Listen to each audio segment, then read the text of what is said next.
ริตังพุทธานังคาลังระเท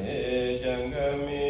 ตรุวนกหนิเกหวัตุมหิเคเต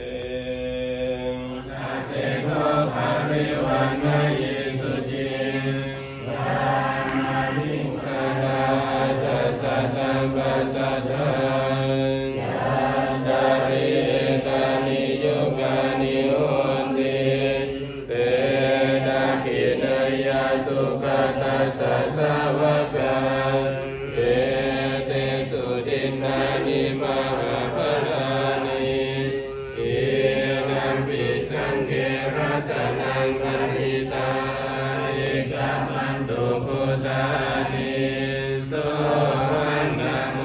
นานาสัมปันโนสุขโตโลกวิทูสัทธาเทวมนุสสานังพุทโธภควาติอาภิปันโนภควโตสาวกสังโฆอิปันโนภควโตสาวกสังโฆอิทังจัตตาริปุริสยุคานิอัตถปุริสปุคละมุเนยโยอาทิเนยโยอัญญริยานิโยเวนัจจปารินังกาติปันโนมหัสสะสะระนังอิเตสิโนอาคันโตสัมปะเทวตาสัพพะธัมมานุภาเวนะโสติโหนตุนิรันตรังโห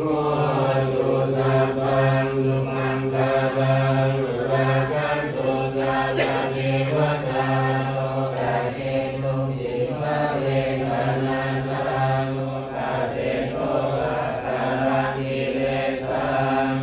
โอปาสในโลกากิเลสทั้งสิ้นได้แล้วพระบาทในอันพระพุทธองค์ได้ทรงแสดงไว้พระบาทในอันพระพุทธองค์ได้ทรงแสดงไว้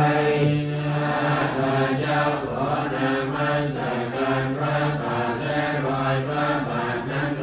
นๆกัปุเรนัมมะดายานาดิยาสุมาจา